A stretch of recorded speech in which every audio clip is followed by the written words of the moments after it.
Good evening. I'm Frank Pulli. I'm the co-chair of the North Superior Workforce Planning Board.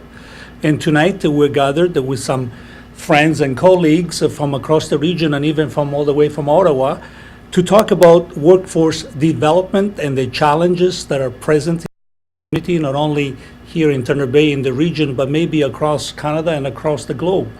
We hope to bring you some insight in finding maybe some solutions. But at the end of the day, we just want to have a discussion and identify some of those issues and maybe talk about solutions. But I want to start by introducing our guests here tonight. We'll start with Dr. Connie Nelson, a professor of social work and director of Food Security Network at Lakehead University. Welcome. Thank you. And on my right is Madge Richardson, executive director of North Superior Workforce Planning Board. Welcome. To my left is Dr. Mirella Stroink, associate professor of psychology at Lakehead University. Welcome. And Dr. Thomas Townsend, visiting researcher at the University of Ottawa, Center of Public Management and Policy. Welcome, everyone. It's good to have you here tonight. I know that we had a nice discussion today about social innovation and leadership for complex challenges.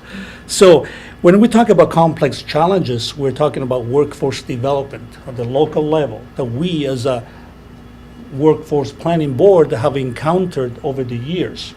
And Madge, I'm going to ask you to open up this discussion by talking about the paradox of high unemployment and shortages of skilled trades that some of the employers are facing in our region, and community participation that we have, in terms of outreach and asking what's going on out there in the front lines. What are you hearing?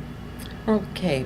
For the most part, over the last number of years, the planning board, as you're more than aware, Frank, have looked at doing research studies into what is the demand for the labor force at the present time. What sort of occupations are going to be required over the next few years, and what industries are going to present those occupational opportunities. And but more specifically, during the past year, more and more people, such as our community partners, which include both Thomas Townsend in the past that we did, as well as Mirella and Connie at Lakehead University, more and more people are saying, well, what do we have locally available for the labor supply?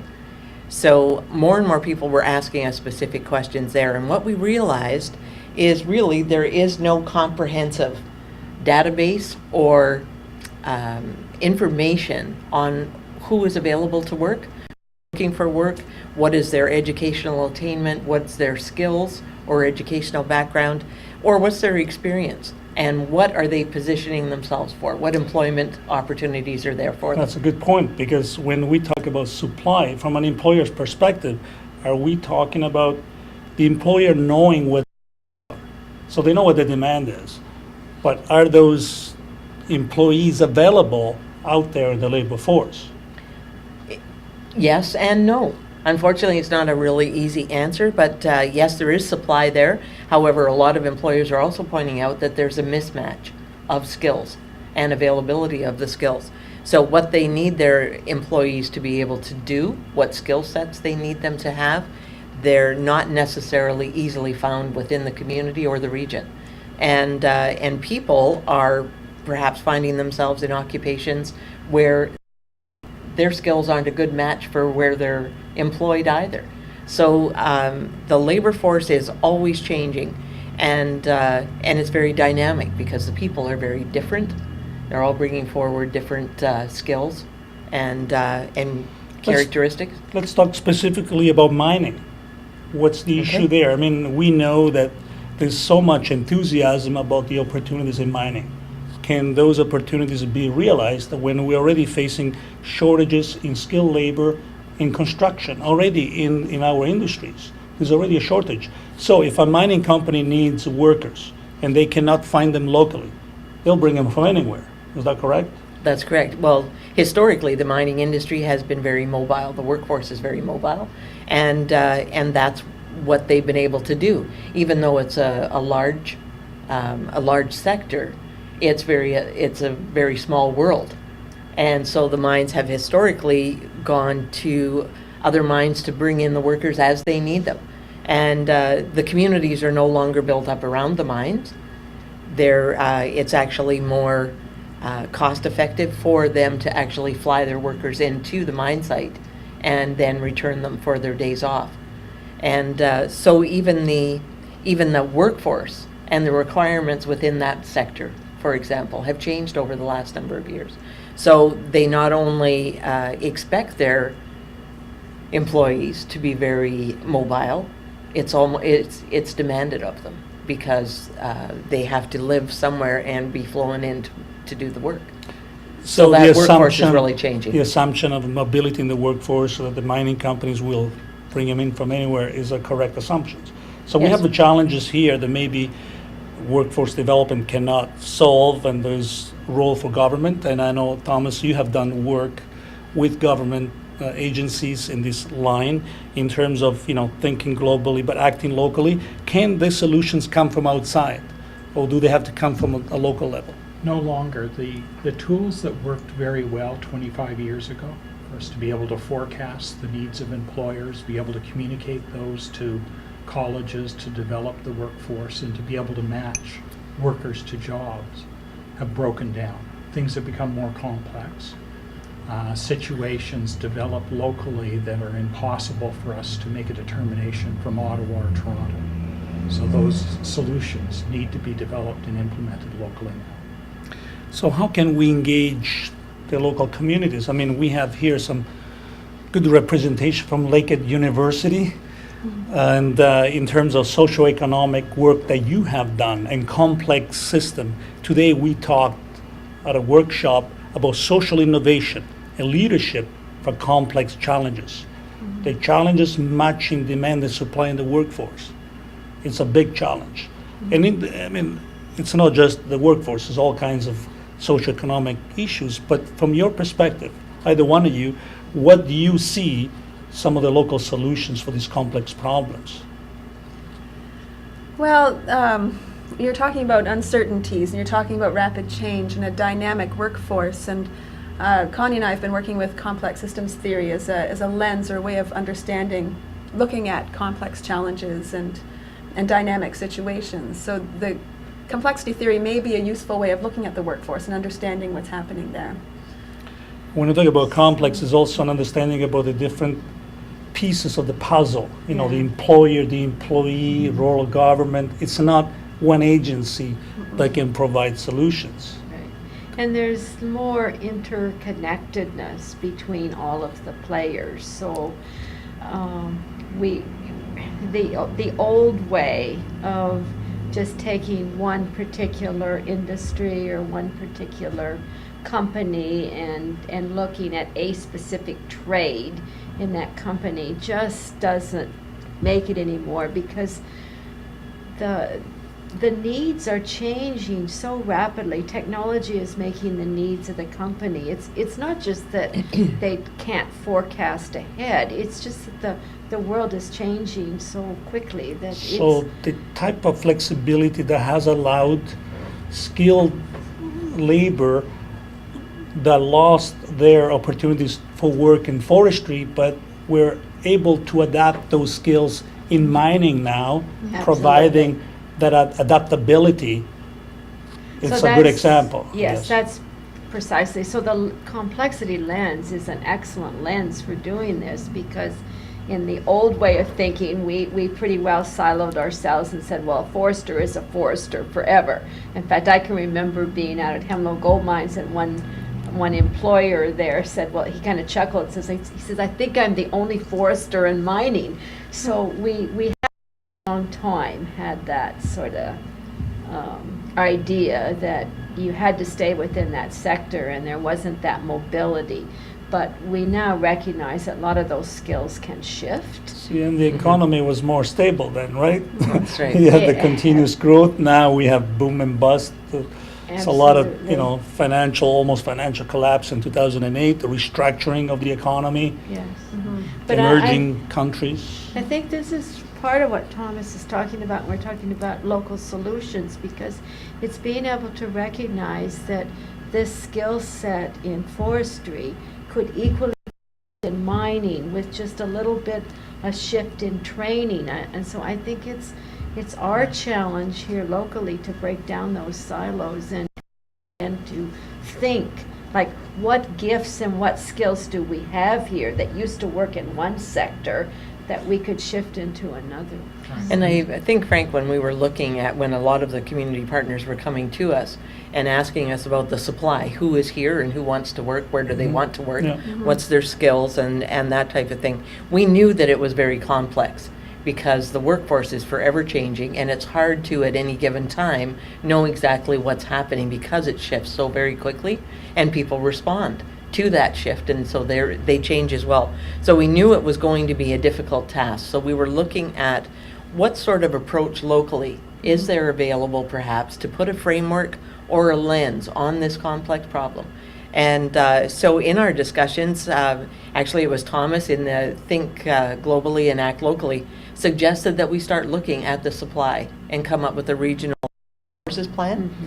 And then in discussion with Connie and Morella, when they wanted to bring this complex adaptive systems theory to the community, I thought, okay, now wouldn't that be neat if that could be the framework that we placed onto the workforce?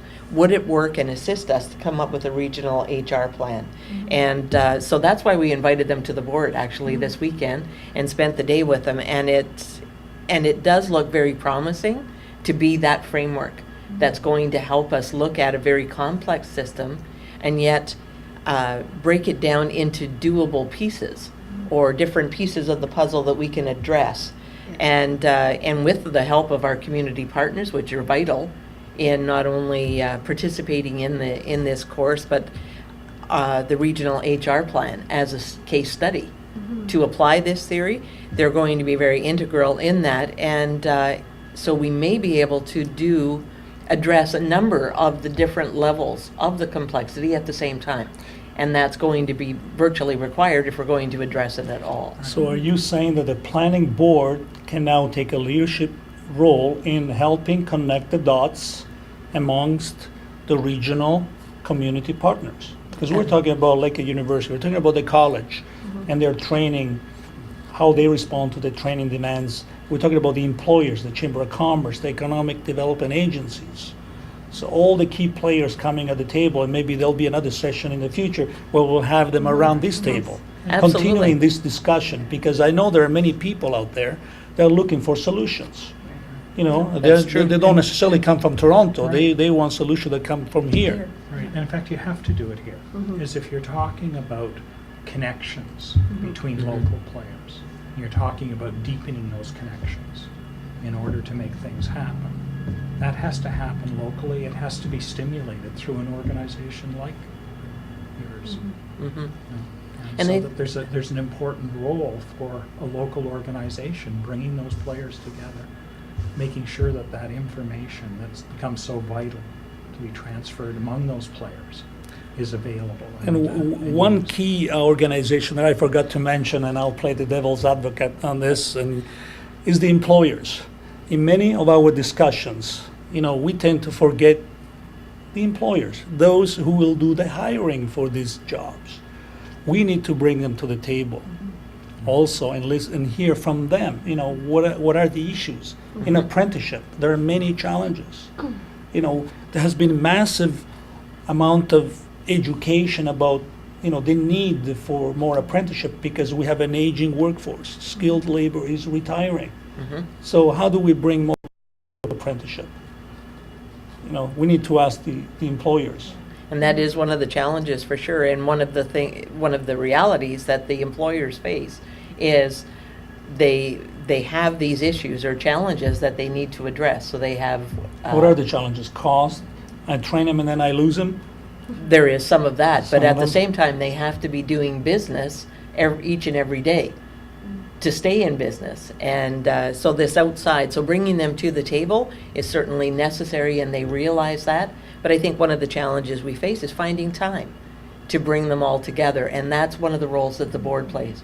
We provide the space, we help coordinate the schedules, we invite them to the table, and I believe that's one of the primary roles that the board plays in the community.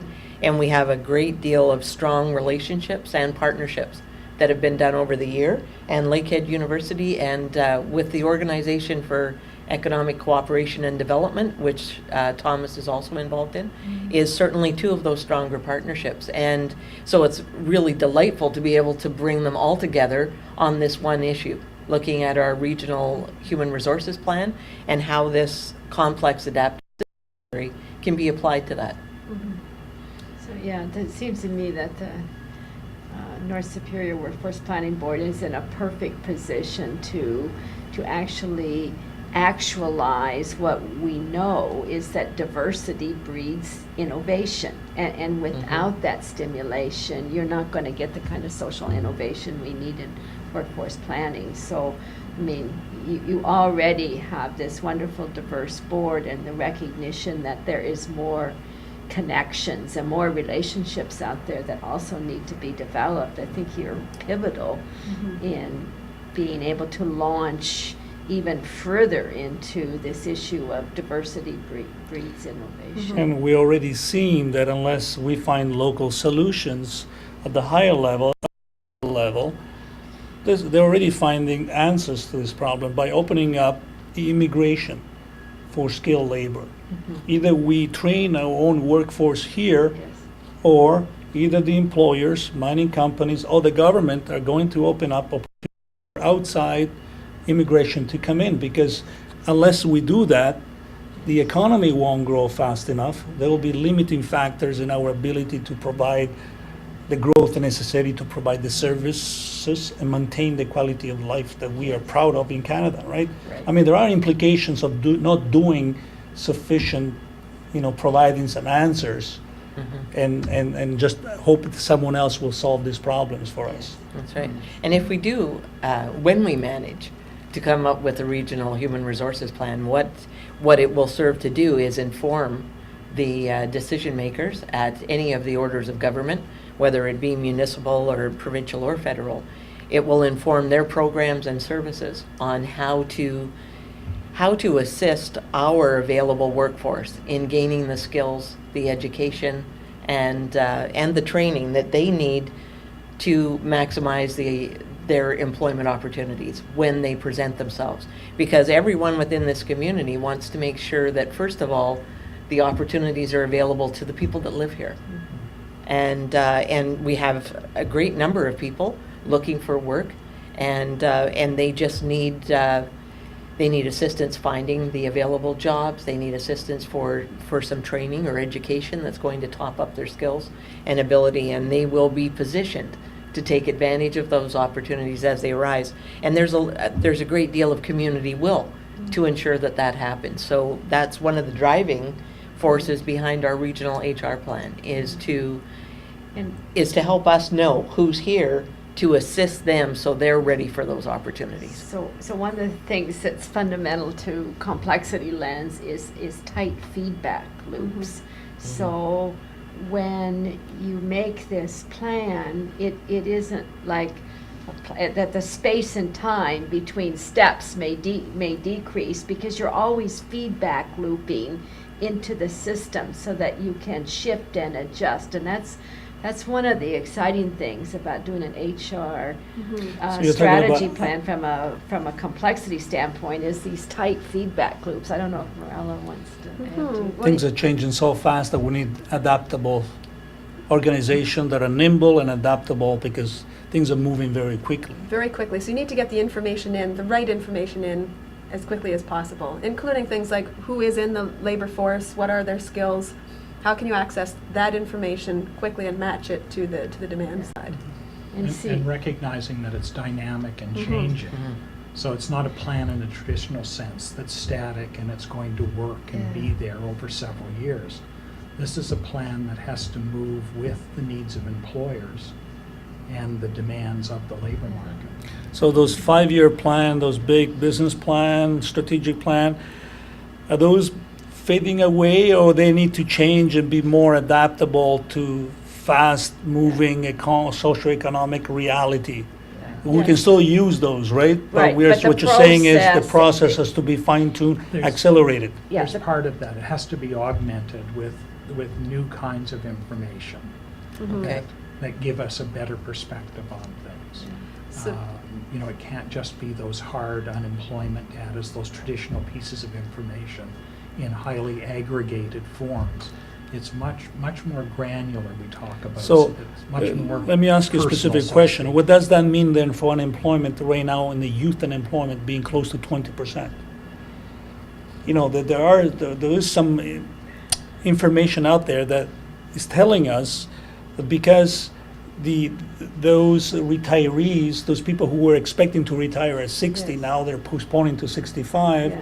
they are crowding the labor force, squeezing out some of the younger people. I mean, just a simple theoretical symptom of a larger problem. But how do we adapt into this youth Okay. unemployment, because it jumped up from 15% to 20% across the country and even locally fairly quickly?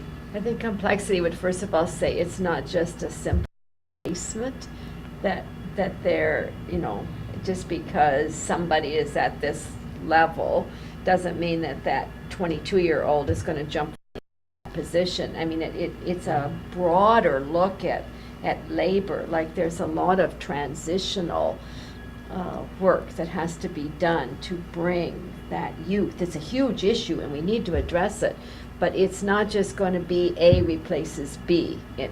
It's more complex It's than not that. going to be one solution. It's going to be many solutions. That 20% is composed of individuals with very particular needs and skills.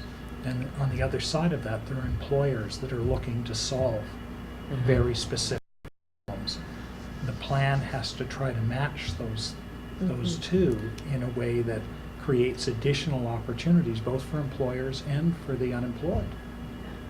For And those example, macro stats are not going to solve that issue. For We got to example- be on the ground. another quick good example is the total number of apprenticeship programs, so the people coming out of the system in the last 5 years has not increased in Northwest, in Thunder Bay District. But it doesn't mean that there aren't more people coming out of the college with the new apprenticeship and certificates or diplomas. It could mean that we're losing some to the oil Yes, sands, yes. and some are retiring, and so there aren't enough coming out to replace those that are moving away. Yes. So it's not sufficient to look at the total numbers and think that we have a solution. We need to dig deeper and understand the complexity of the Yes, issues before we can find absolutely. suitable solutions or recommendations. Because we can't solve the problem. We make recommendations to decision makers, government, where to allocate the resources, hopefully in the right direction to solve the problem, not to compound it. Yeah, and this is where checking in frequently is important too. So as you start initiating a plan to address the issue of 20% unemployment in youth, you watch and see, have I had an impact? Have we had an impact on that? And then if you're not, you change your approach and you try again, you change your approach and you try again. So there's continual experimentation and observing the impacts of every intervention. When you just have that 1 5-year plan, you just sort of look for the outcomes at the end of 5 years. You The don't know- census is only every 5 years. Well, that's How why do you we need to track it learn. in between? You need more And have some sensitive, sense of reliability that these numbers are accurate. But Yeah. the advantage, again, of working locally is that you don't have to wait for a national census in order to Right. get feedback. Okay. Good You point. can get feedback from employers moment by moment. Good You point. get feedback from job seekers moment by moment.